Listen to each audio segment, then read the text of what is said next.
హల్లెలూయా! దేవుని పరిశుద్ధ నామమున మహిమ కలుగును గాక. పరిశుద్ధ గ్రంథంలో నుండి దినాన ఒక అంశము నేర్చుకోవడం కొరకు మనం ప్రయత్నం చేద్దామండి. కీర్తనల గ్రంథము 137వ కీర్తన 9వ వచనం ఈ విధంగా రాయబడి ఉంది. నీ పసిపిల్లలను పట్టుకుని వారిని బండకు వేసి కొట్టువాడు ధన్యుడు. మరలా చదువుతున్నాను. నీ పసిపిల్లలను పట్టుకుని వారిని బండకు వేసి కొట్టువాడు ధన్యుడు అని 137వ కీర్తనలో 9వ వచనంలో మనకు రాయబడి ఉంది. దీని గురించి మరి చాలామంది వర్తమానం చెప్పి ఉన్నారు. ఈ యొక్క వచనం గురించి 2 ప్రసంగాలు మనకి ఎక్కువ వినబడుతూ ఉంటాయి. 2 వర్గాల ప్రసంగాలు. ఒక వర్గం ఏంటంటే ఆ వచనం యొక్క భావం ఏంటి, ఆ వచనం యొక్క అర్థం ఏమిటి అని 2 వర్గాల వారు ఏం చెప్పారంటే, ఒక వర్గాల వారు ఏం చెప్పారంటే, మన పిల్లలు ఎవరైతే ఉన్నారో వాళ్ళని క్రీస్తు అనే బండకేసి కొట్టాలి. ఎందుకంటే పౌలు గారు అంటారు కదండి, ఆ బండ క్రీస్తే అని పౌలు అంటారు. కాబట్టి మన పిల్లలందరినీ కూడా క్రీస్తు అనే బండకేసి కొట్టమని చెప్పాడు అనే వచనాన్ని వివరిస్తూ ఉంటారు ఒక వర్గం వారు, చాలామంది కూడా.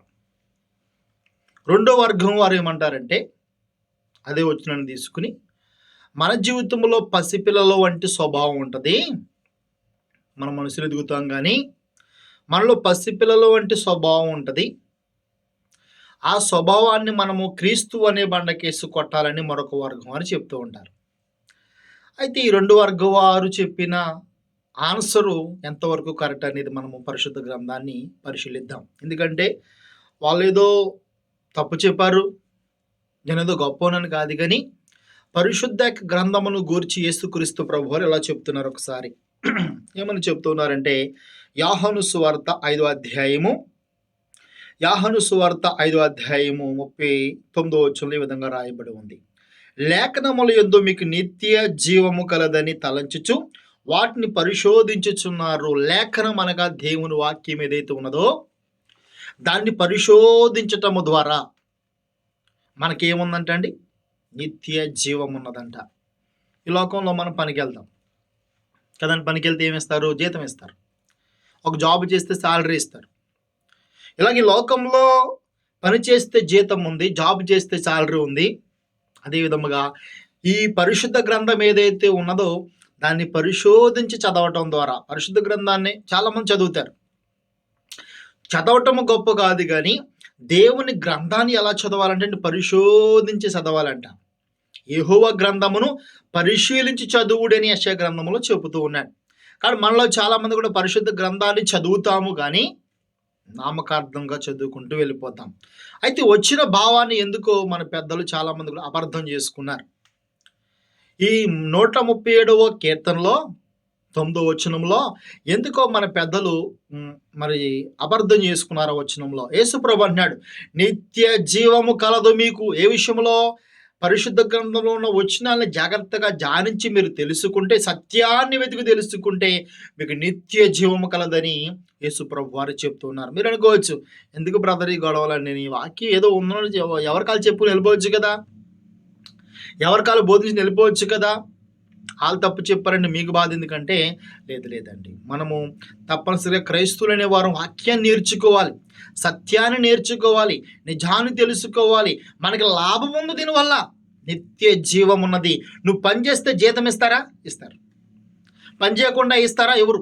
అలాగే నీకు పరలోక రాజ్యానికి వెళ్ళడానికి కూడా ప్రధానమైన మార్గం ఏదంటే పరిశుద్ధ గ్రంథాన్ని చదవటం, చదివి అర్థం చేసుకోవటం, ఆ సత్యాన్ని తెలుసుకోవటం ద్వారా కూడా మనం పరలోకానికి వెళ్తామన్న విషయాన్ని మీరు గమనించాలి.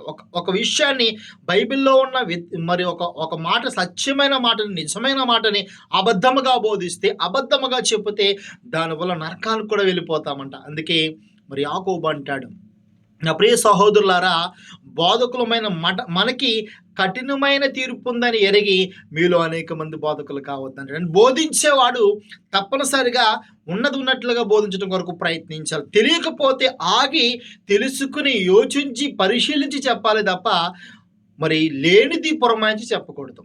ఇవాళ నేర్చుకుందాం ఈ 137 కీర్తనలో సారాంశం ఏంటి. ఇక్కడ ఎవరు మాట్లాడుతున్నారు? ఎవరెవరితో మాట్లాడుతున్నారు? ఇక్కడ దేవుడు మాట్లాడుతున్నాడా? భక్తుడు మాట్లాడుతున్నాడా? ప్రజలు మాట్లాడుతున్నారా? ఎవరి గురించి చెబుతున్నారు? మన పిల్లల కోసమా? లేకపోతే మనలో ఉన్న చిన్న చిన్న తప్పులనే పసిపిల్లలనే మనస్తత్వం కోసమా? దేనికోసం మనం పరిశీలిస్తే ఇప్పుడు 137వ కీర్తన ఉంది కదండి, ఒకసారి మొదటి నుంచి మనం చదువుదాం ఏముందో. 137వ కీర్తన మొదటి నుంచి. బబులోను నదులు యందు కూర్చున్నప్పుడు మనము సియోను జ్ఞాపకము చేసుకుని ఏడ్చుచుంటిమి. ఇక్కడ మరి భక్తులు, ఇక్కడ ఏ భక్తుడు రాచాడో చెప్పలేదు, కానీ ఇక్కడ ఉంటిమి అంటే ఇక్కడ బహుళత్వం అనే మాట మనకు కనబడుతుంది. అందరూ అనుకుంటున్నారు ఈ వచనాన్ని రాసి కీర్తన పాడుచు మనము ఇక్కడ బబులోను ఎన్నో వచ్చిన బబులోను నదులు యందు కూర్చున్నప్పుడు మనము సియోనును జ్ఞాపకము చేసుకుని ఏడ్చుచుంటిమి. వాటి మధ్యను నివరంజి చెట్టుకు మన సితారులు తగిలించితిమి. అచ్చట మనల్ని చెరగుని వారు ఒక కీర్తన పాడమనిరి. మనలను బంధించిన వారు సియోని కీర్తనలో ఒక దాన్ని మాకు వినిపించుడి అని మన వలన ఉల్లాసమును గోరిరి. ఇక్కడ అన్యుల దేశములో యెహోవా కీర్తనలు మనం ఎట్లా పాడుదుము?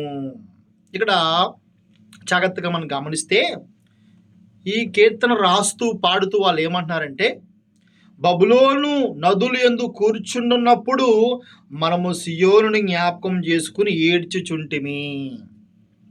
మొదటి వచ్చిన మనకేం చెప్తూ ఉందంటే, వీళ్ళు బబులోనికి సెరగా వెళ్ళిపోయారు. బబులోన్ అనేది ఒక దేశం. మనకు నెబుకద్నెజరు తెలుసు కదా, నా బబులోను సామ్రాజ్యానికి ఆయన రాజు. వాళ్ళు ఏమంటారంటే, మనం బబులోనికి సెరగా వెళ్ళిపోయాము, బబులోను సెరగా తీసిపోయాడు మనల్ని ఆ దేశస్తులు. మనం తీసిపోయి చాలా బాధపరిచారు, చాలా ఏడిపించారు, రాగింగ్ చేశారంటండి. అక్కడ తీసిపోయి ఒక పాట పాడండి, మీ దేవుడి కోసం ఒక పాట పాడండి అని రాగింగ్ కూడా చేశారంట. దాన్ని కూడా జ్ఞాపం చేసుకున్నాడు భక్తుడు. ఎట్లా పాడతాం మనం మన దేవుని గురించి? అన్ను జనుల్లో వారు పట్టణంలో మనం ఎట్లా పాట పాడతాం అని వాళ్ళు చెబుతూ ఉన్నారు. చెబుతూ మనము 8వ వచనానికి వచ్చేస్తే కనుక పాడు 8వ వచనం మనం చదువుకుందాం. పాడు చేయబడబో బబులోను కుమారి, గమనించండి, పాడు చేయబోబడు బబులోను కుమారి, నీవు మాకు చేసిన క్రియలను బట్టి నీకు ప్రతీకారము చేయువాడు ధన్యుడు. నీ పసిపిల్లలను పట్టుకుని వారిని బండకు వేసు కొట్టువాడు ధన్యుడు. 2 మాటలు ప్రాముఖ్యంగా మనకు కనబడుతున్నాయి. ఆ యెరూషలేములో ప్రజలు బబులోనును గురించి పాట పాడుచు ఏమంటున్నారంటే, పాడు చేయబడబో బబులోను, తొందరలో నువ్వు పాడు చేయబడబోచున్నావు. నీవు మాకు చేసిన క్రియలను బట్టి నీకు ప్రతీకారము చేయువాడు ధన్యుడు. అంటే బబులోను దేశస్తులు అందరూ ఏం చేస్తారంటే, యెరూషలేము దేశమునకు వచ్చి వాళ్ళని సెరగా తీసుకుని పోయి వాళ్ళని భయంకరంగా హింసించి, భయంకరంగా బాధపరిచి, భయంకరంగా వాళ్ళని హింసించినందుకు అంటున్నారు, నీవు మాకేమైతే చేశావో అదే ప్రకారంగా నీకు చేయువాడు ధన్యుడవునుగాక అంటున్నారండి. కింద వచ్చేసరికి నీ పసి పిల్లలను బండకేసు కొట్టువాడు ధన్యుడుగాక అని కూడా పలుకుతున్నారు. అంటే 9వ వచనం మనకేం చెప్తూ ఉందంటే, వాళ్ళు ఏమంటున్నారంటే, నీ పసిపిల్లలు అంటే బబులోనులో దేశస్థులైన పసిపిల్లలని బండకేసు కొట్టువాడు ధన్యుడు అంటాడండి. ఇక్కడ ఈ పాట పాడుచున్నది ఎవరు? ఈ కీర్తన రాస్తున్నది ఎవరు? ఇశ్రాయేలు ప్రజలు, యూదులు. మీకు అర్థమవుతుంది కదండి. వాళ్ళు ఏమంటున్నారంటే, నీ పసిపిల్లలని బండకేసు కొట్టువాడు ధన్యుడు అని వీరికి వేరే చెప్పుకుంటూ ఉన్నారు. అసలు దీనికి అర్థం ఏంటి? దీంట్లో ఉన్న భావం ఏంటి అని మనం జాగ్రత్తగా అర్థం చేసుకుంటే, ఈ చరిత్ర ఎప్పుడుది? ఈ రోజుకు మనం చూసుకుంటే ఇప్పటికి 3500 సంవత్సరాల క్రితం చరిత్రను మనం చెప్పుకుంటూ ఉన్నాం. 3500 సంవత్సరాల క్రితం చరిత్రను మనం చెప్పుకుంటూ ఉన్నాం. అప్పుడు రాజుల పరిపాలన. అప్పుడు ఎవరు పరిపాలన అండి? రాజుల యొక్క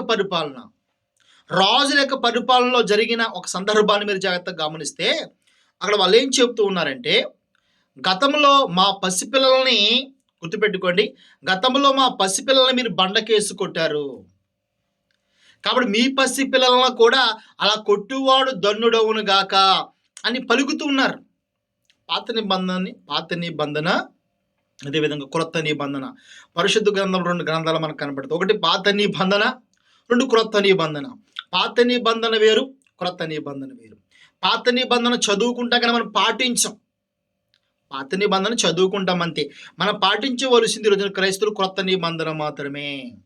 అయితే పాత నిబంధనలో చరిత్ర అంతా ఒక దేశానికి సంబంధించింది, ఒక వర్గానికి సంబంధించింది. ఆ వర్గ ప్రజలు ప్రతీకారం చేయమని అడిగే ప్రజలు అనమాట.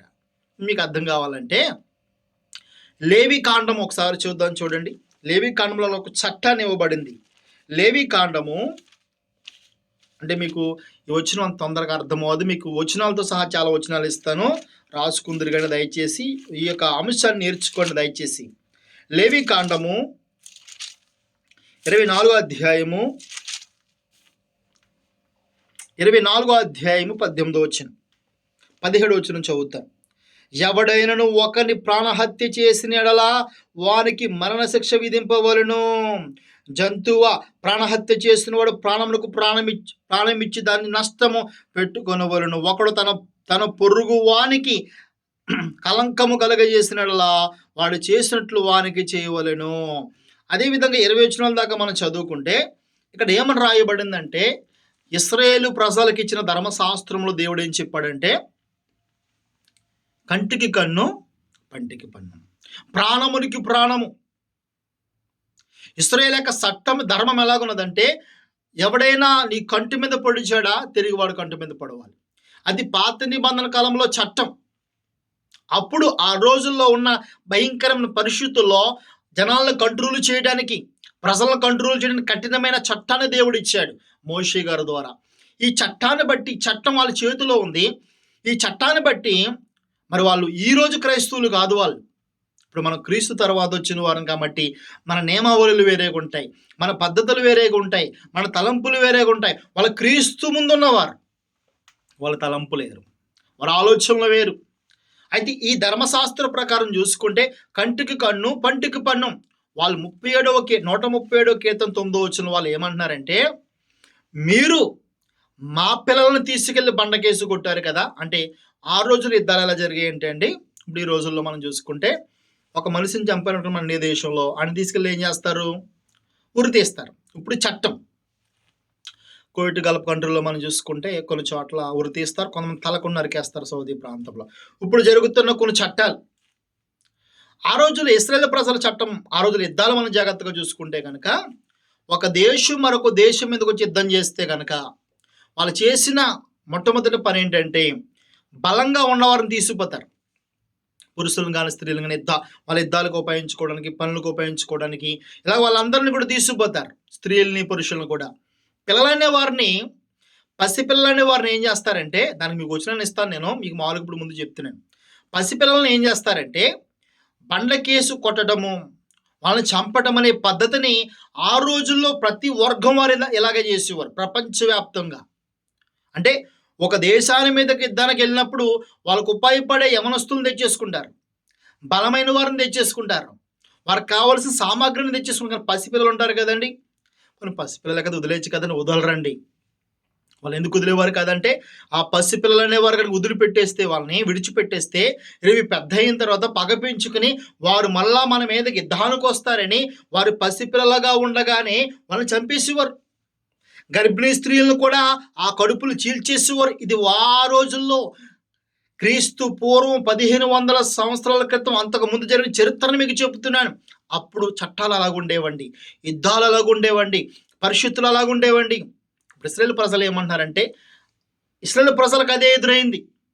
వాళ్ళ దేశంలో కూడా బబులోనీయులు వచ్చి వాళ్ళ దేశంలో పసిపిల్లలను బండకేసు కొట్టి చంపేశారు, నరహత్య చేశారు, గర్భిణీ స్త్రీలు కడుపులు చీల్చారు. కాబట్టి మాకు ఎలాగైతే జరిగిందో మీకు అలాగే జరగాలి, నీ పిల్లలను కూడా బండకేసు కొట్టువాడు మరి ధన్యుడు అంటున్నాడండి. అయితే పదము మనకి ఇవాళ తీసుకోవడం కొరకు కొంచెం బాధగా అనిపించినప్పటికీ కూడా ఒక సందర్భాన్ని చెప్తారు, మీకు వెంటనే టక్కన అర్థమైపోద్ది అనమాట. నిన్నగాక మొన్న ఒక వారం రోజుల క్రితము కడప ప్రాంతంలో అనుకుంటా, ఒక యవనస్తుడు ఏం చేశాడంటే, ఒక చిన్న పసిపిల్ల 3 సంవత్సరాల పాపని అరటిపండో, చాక్లెట్ ఇస్తానని చెప్పి చాటుకి తీసుకెళ్ళి 3 సంవత్సరాల పాప అనుకుంటాను, ఇంకా తక్కువ అనుకుంటా. ఆ పాపని పాడు చేసి, అంటే రేప్ చేస్తారంటారు కదండీ!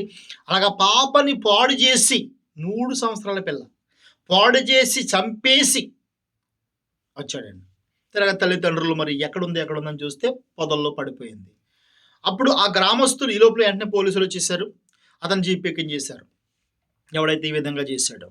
అప్పుడు ఆ ఊరంతా ఏకమైపోయి ఆ పోలీసు జీప్‌ని ఎవరికి వెళ్ళనివ్వట్లేదు. వాళ్ళు ఏమంటున్నారంటే, వీడిని చంపేస్తాం, మీరు మాకు అప్పచెప్పండి. వీడిని చంపేస్తాం, వీడిని చంపేస్తాం. ఆ పిల్ల ఏ విధంగా అయితే చనిపోయిందో, ఆవిడ ఏ విధంగా చిత్రహింసకు గురైందో, అదే విధంగా వీడిని కూడా చంపేస్తాం. మాకివ్వండి, మాకివ్వండి, మాకివ్వండి అని అందరూ కూడా రంకెలేశారు. అయితే పోలీసులు తీసిపోయారు గానీ, బిఫోర్ ఇంకొక మనం జ్ఞాపకం తెచ్చుకుంటే, నలుగురు అబ్బాయిలు ఒక అమ్మాయిని పాడు చేసి చంపేసి కాల్చినప్పుడు, అదే విధంగా మరి ఒక ఎస్పీ గారు ఏం చేశారంటే వాళ్ళని ఎన్కౌంటర్ చేసి చంపేశారు. ప్రపంచమంతా శబాస్ శబాస్ అని అందరూ కూడా, ప్రపంచమంతా కూడా మెచ్చుకుంది కదండి. కాబట్టి ఈ రోజుల్లో కూడా ఒక హత్య చేసిన వారిని తిరిగి హత్య చేయటము, కొట్టిన వారిని తిరిగి కొట్టడం అనే యొక్క చట్టము మనుషుల్లో అమలవుతూనే ఉంది. ప్రతి మనిషి కోరుకుంటూనే ఉన్నాడు. ఈ చట్టము నేటికి కూడా మన హృదయాల్లో అమలవుతూనే ఉంది. ఇప్పుడు చెప్పండి, ఆ రోజు ఇశ్రాయేలు ప్రజలు చేసిన యొక్క ప్రార్థన కానీ, ఆ కీర్తన కానీ అందులో తప్పేమైనా ఉందంటారా? మీరు జాగ్రత్తగా అర్థం చేసుకోవాలి. అంటే వాళ్ళు ఏమంటున్నారంటే, మా పసిపిల్లలకి మీరు ఎలాగైతే చేశారో, మా దేశానికి ఎలాగైతే చేశారో, మీకు అలాగే జరగాలని ప్రార్థన చేస్తున్నారండి ఇక్కడ. అంతేగాని మన పిల్లల కోసము, మనలో ఉన్న పసిపిల్లలమైన ఆలోచనల కోసం ప్రార్థన చేయట్లేదు. ఒక వచనాన్ని చూపిస్తాను చూడండి, ఇంకా ముందుకెళ్తాను. చాలా వచనాలు ఉన్నాయి, మీరు వింటి బలం అయితే చాలా వచనాలను చూపిస్తాను. యెషయా గ్రంథము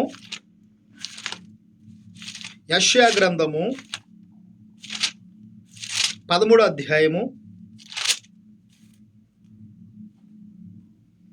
యెషయా గ్రంథం 13వ అధ్యాయం చదువుకుందాం. ప్రారంభ వచనం ఒక వచనం చదువుకుందాం. ఆమోజు కుమారుడైన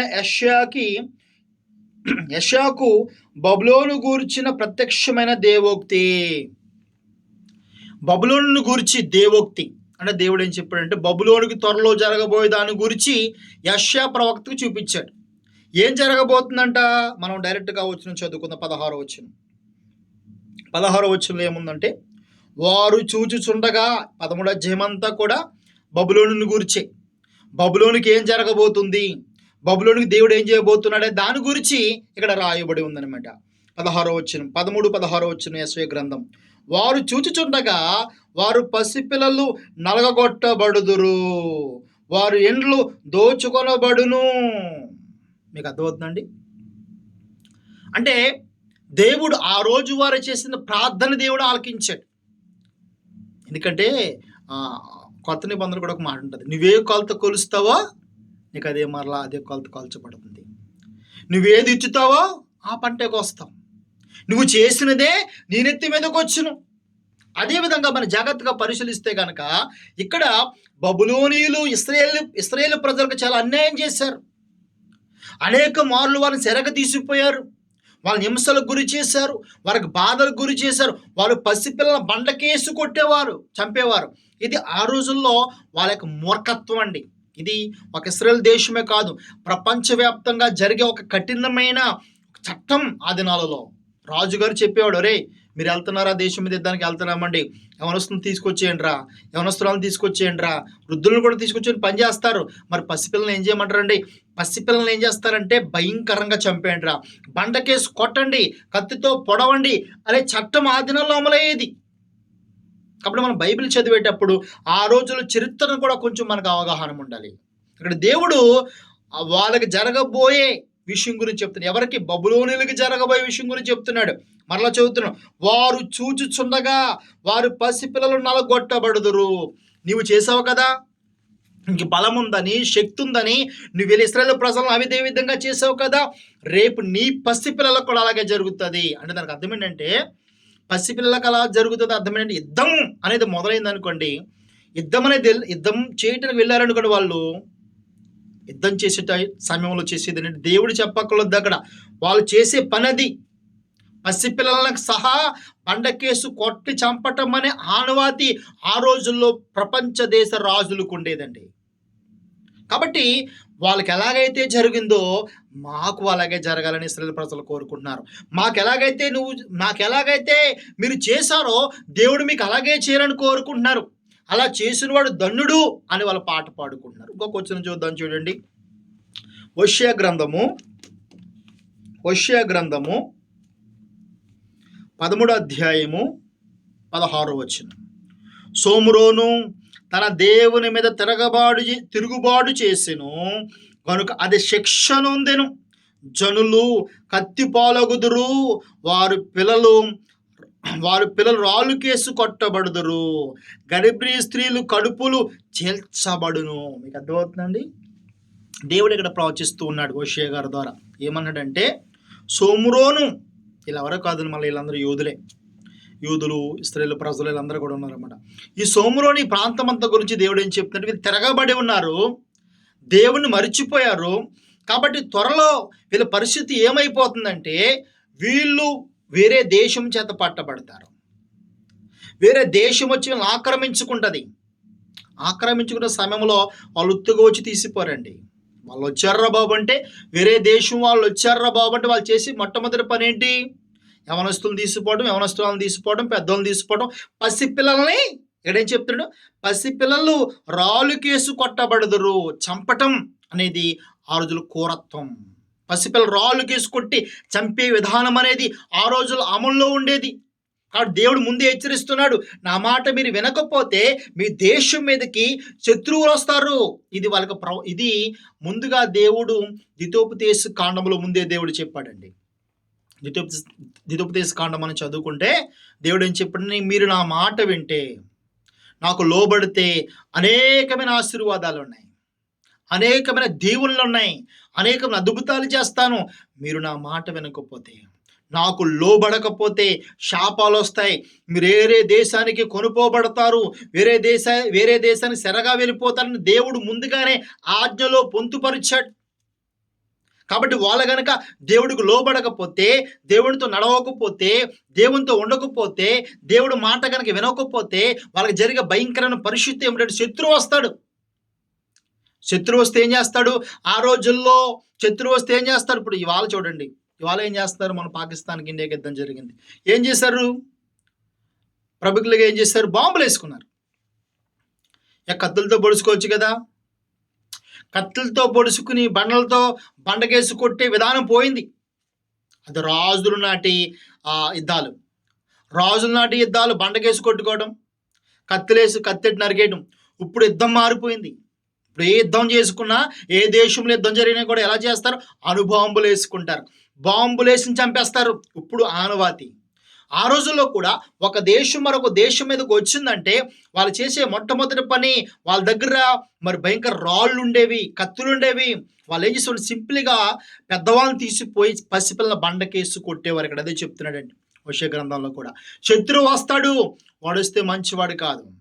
ఒకవేళ వాడు వస్తే కనుక మిమ్మల్ని సెరగా తీసిపోయి మీ పసిపిల్లలు కొట్టబడతారు, జాగ్రత్త, మారండి అని దేవుడు హోషేయ ద్వారా కూడా చెప్తూ ఉన్నాడండి. దీని గురించి మరొక వచనం కూడా ఇచ్చి, ఎందుకంటే మరి ఈరోజు చాలామంది కూడా ఆ వచనం పట్ల తప్పుడు బోధిస్తూ ఉన్నారు. అది మన పిల్లలకు బండకేసి కొట్టాలి, ఆ బండ క్రీస్తే పౌలు గారు చెప్పిన మాట వేరు, ఇక్కడ మాట వేరు. కాబట్టి మనము పరిశుద్ధ గ్రంథాన్ని పరిశోధించడం వల్ల నిత్య జీవం కలదండి. కొన్ని విషయాలు మనం తెలుసుకోవడం ద్వారా నిత్య జీవం కలదని మనం తెలుసుకోవాలి. కాబట్టి పౌలు గారు చెప్పిన మాట వేరు, ఇక్కడ ఈ మాట వేరు. చూడండి, మనం ఇంకొక మాట చూద్దాము. రాజుల 2వ గ్రంథం, ఈ మాట చూసి మనం ముగించుకుందాం. రాజుల 2వ గ్రంథము 8వ అధ్యాయం 10వ వచనం. రాజుల 2వ గ్రంథము 8వ అధ్యాయం 10వ వచనం.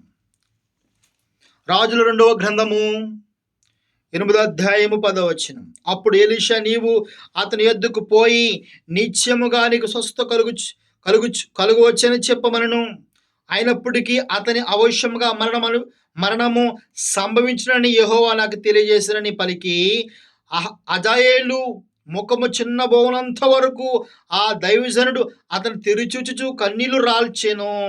అజాయేలు, నా ఏలిన వాడవైన నీవు కన్నులు రాల్చివేదువని రాల్చివెందువని రాల్చివేదుమని అతన్ని అడగగా ఎలీషా ఇలాగు ప్రత్యుత్తరం ఇచ్చెను, ఇశ్రాయేలు వారి గట్టి స్థలములను నీవు కాల్చివేదువు, వారి యవనస్తులను కత్తి చేత హతము చేదువు, వారి పిల్లలను నేలకు వేసి కొట్టి చంపుదువు, వారి గర్భిణీలు వారి కడుపులు చింపివేదువు గనుక నీవు వారికి చేయబోకిడును నేను నెరిగినట్టు చేత కన్నీళ్లు రాల్చుచున్నాను. ఇక్కడ ఈ వచనం మనకి ఏం తెలియజేస్తున్నాయంటే, ఎలీషా అని ఒక దైవజనుడు ఉన్నాడు, ప్రవక్త, జరగబోయేది చెప్తాడు. దేవునితో మాట్లాడుతున్నప్పుడు జరగబోయేది ముందే దేవుడు బయలుపరుస్తాడు. అజాయేలు అనే ఒక దాసుడు వచ్చాడు. వాళ్ళ యజమానుడు సావ సిద్ధమై ఉన్నాడు కాబట్టి ఆయన చెప్పాడు, అయ్యా నువ్వు ఎలీషా దగ్గరికి వెళ్ళి నేను బ్రతుకుతానా, నేను స్వస్థపరచబడతానా అని అడగమన్నప్పుడు అతడు వచ్చి, అయ్యా నా యజమానుడు బ్రతుకుతాడా, నా యజమానుడికి స్వస్థ వస్తుందా అంటే వస్తుంది, స్వస్థపరచబడతాడు, కానీ అతను మరలా మరణం అవుతాడు అని చెప్పాడు. సరే వెళ్ళిపోతాననేసరికి ఎలీషా ఏడుస్తూ ఉన్నాడు, ఎలీషా గారు బాధపడుతూ ఉన్నాడు. అప్పుడు అజాయేలు అంటాడు, ఎందుకు ఏడుస్తున్నావు ఎలీషా గారు, ఏం జరిగిందంటే నీ గురువు గారు చనిపోయిన తర్వాత, మీ యజమానుడు చనిపోయిన తర్వాత నువ్వే రాజు అయిపోతావు. అయిపోతే ఏమవుతుంది, నీవు ఇశ్రాయేలు ప్రజలకు చేయబోయే దాన్ని దేవుడు నాకు చూపిస్తున్నాడు. నువ్వు ఎటువంటి వాడు అయిపోతావంటే ఇశ్రాయేలు ప్రజలందరినీ కూడా చంపుతావు, నువ్వు రాజు అయిపోయిన తర్వాత కొడతావు, చెరక తీసిపోతావు, వారి పసిపిల్లల్ని, మీరు చదువుకుంటే వారి పసిపిల్లలను నేలకి వేసి కొట్టి చంపుదువు. ఏంటంటే ఈ భాష విధానం ఏంటి అంటే, పాత నిబంధన కాలంలో ఒక రాజు మరొక దేశాన్ని పట్టుకునేటప్పుడు, ఒక దేశాన్ని పాడు చేసేటప్పుడు వాళ్ళు చేసే నెంబర్ 1 ప్లాన్ ఏంటంటే యవనస్తులను పెద్దవాళ్ళని తీసిపోవటం. నెంబర్ 2 ప్లాన్ ఏంటంటే పసిపిల్లలను చంపేయటం. ఘోరంగా చంపేసేవారు, బండకేసి కొట్టి చంపేసేవారు, నేలకేసి కొట్టి చంపేసేవారు, కత్తి వాత పొడి చేసేవారు. ఇది ఆ రోజుల్లో రాజుల యొక్క చరిత్ర. కాబట్టి 137వ కీర్తన 9వ వచనంలో నీ పసిపిల్లల్ని బండకేసు కొట్టువాడు ధన్యుడంటే, వాళ్ళ బాధతో వేదనతో మాకేమైతే జరిగిందో మీకు అలాగే జరగాలని వాళ్ళు కోరుకుంటున్నారు. ఎందుకంటే వాళ్ళు పాత నిబంధన కాలంలో ఉన్నారు కాబట్టి, పంటుకి పన్ను కంటికి కన్ను అని భావాజాలంలో బ్రతికిన వారు కాబట్టి వారికి కీడు చేస్తే కీడే చేయాలని ప్రార్థన చేసేవారు ఆ రోజుల్లో. మీరు దావీదు గురించి ఒకసారి చూడండి. దావీదు చాలాసార్లు ప్రార్థన చేస్తాడు, దేవా లెమ్ము, త్వరగా లెమ్ము, నా శత్రువు దవడ ఎముక మీద కొట్టుము అంటాడు దావీదండి. అదేం ప్రార్థనలు అంటే పాత నిబంధన అంతేనండి. వాళ్ళు ఏంటంటే వాళ్ళకి ఏ బాధ అయితే కలిగిందో దాన్ని డైరెక్ట్గా దేవుడికి చెప్పేసుకుంటారు. ఆ విధంగా చెప్పు, నా శత్రువును కొట్టు, నా శత్రువు దవడ ఎముక మీద కొట్టు ప్రార్థన చేసేస్తుంటారు అన్నమాట. అయితే ఇప్పుడు మనం దీన్ని ఎలాగ అర్థం చేసుకోవాలంటే, పాత నిబంధనలో జరిగిన చరిత్ర అది. అయితే మన క్రొత్త నిబంధనలో మనకు సాయుష్ లేదండి. ఒకసారి మత్తయి సువార్త 5వ అధ్యాయం, మనకు తెలిసిన విషయమే. మత్తయి సువార్త 5వ అధ్యాయం. ఎందుకంటే చాలామంది మతోన్మాదులు, దేవుని ఎరగని వారు, మరి అంటే మతోన్మాదులు అంటే వాళ్ళకి తెలిసి, కొంతమంది తెలియ కాదండి, చాలామంది కూడా అన్నీ తెలిసి కూడా ధన వ్యామోహంలో పడి మరి ఏదో విధంగా ఈ క్రైస్తవ మీద బురద చల్లాలని వారు ధన వ్యామోహంలో పడిపోయి మరి క్రీస్తుని ఏదో విధంగా తప్పుడుగా చూపించాలని ఆశపడుతున్నారు. యేసు ప్రభు ఏం చెప్తున్నాడు చూడండి. మత్తయి సువార్త 5వ అధ్యాయము 43వ వచనం. నీ పొరుగు వారిని ప్రేమించి నీ శత్రువును ద్వేషించమని చెప్పిన మాట మీరు విన్నారు కదా. నేను మీతో చెప్పినది ఏమనగా, మీరు పరలోకమందున మీ తండ్రికి కుమారులు ఉండినట్లు మీ శత్రువులను ప్రేమించుడి, మేము హింసించిన వారి కొరకు ప్రార్థన చేయండి. ఇది క్రొత్త నిబంధన, నూతన నిబంధన చట్టం అండి. ఇది క్రీస్తు పెట్టిన చట్టం, క్రీస్తు పెట్టిన న్యాయ విధి, యేసు ప్రభు రాసిన చట్టం ఇది. యేసు ప్రభు అంటున్నాడు, నీ శత్రువుని ప్రేమించు, నీ శత్రువు ఆకలిగుంటే అన్నం పెట్టు, నేను హింసించే వారి కొరకు ప్రార్థన చెయ్యి, నేను దూషించే వారి కొరకు ప్రార్థన చెయ్యి అని కొత్త చట్టాన్ని యేసు ప్రభు వారి క్రైస్తవులకు ఇచ్చాడు. ఇక్కడ పాత నిబంధన వేరు, నూతన నిబంధన వేరు. అది మనం చదువుకుంటాం, మన పూర్వీకులు ఎలా బ్రతికితే వారిని దేవుడు దీవించాడు, ఎలా బ్రతికితే వాళ్ళ దేవుడు మరి కోల్పోయాడు. కాబట్టి మనం ఎలా బ్రతకాలనేది మనం చదువుకుని నేర్చుకుంటాము తప్ప దాన్ని అమల్లోకి తీసుకోము. అది ఆచరణలో పెట్టాం మన కొన్ని విషయాలు. అంటే అది మనకు ప్రామాణికం కాదు. ఇవాళ కొత్త నిబంధనే మనము అమల్లోకి ఉంటాం. అంటే కొత్త నిబంధనే మనం పాటిస్తాం, కొత్త నిబంధనే మనం బోధిస్తాం ఎక్కువగా. కొత్త నిబంధన మనము మరి దాన్ని అమల్లో పెట్టి దాని ద్వారా మనం నడుస్తాం తప్ప పాత నిబంధనలో మరి భక్తులు అలాగన్నారంట, లోతు అలాగంట, ఇవన్నీ కాదండి. కాబట్టి బయట వారు ఎలాగున్నప్పటికీ కూడా క్రైస్తవులుగా మనం కొన్ని అంశాలు నేర్చుకోవాలి. క్రైస్తవులుగా లేఖనాల పరిశోధన చేయాలి. మరి ఈ 137వ కీర్తన 9వ వచనంలో మన క్రైస్తవులే చాలామంది అబద్ధం చేసుకున్నారు, పొరపడ్డారు. తప్పేమీ లేదు, ఒకవేళ తెలిగిపోవచ్చేమో, మనం తెలుసుకున్నాం. కాబట్టి ప్రతి వచనాన్ని కూడా మనం అర్థం చేసుకోవడం కొరకు, నేర్చుకోవడం కొరకు. ఎందుకంటే పరిశుద్ధ గ్రంథం అనేది సముద్రము కంటే గొప్పది. అంటే పేతురు గారు అంటాడండి ఒక మాట, యేసు ప్రభు చేసిన సూచన క్రియలంట రాసి గ్రంథాలుగా పెడితే ఈ భూలోకమైన చాలదంట. కాబట్టి నా ప్రియ సంగమా, బైబిల్ అంత గొప్పది. కాబట్టి మనము దేవుడు మనకిచ్చిన ఈ గ్రంథాన్ని చదువుకునేవారుగా, ధ్యానించేవారుగా, తెలుసుకునేవారుగా ఉందాం.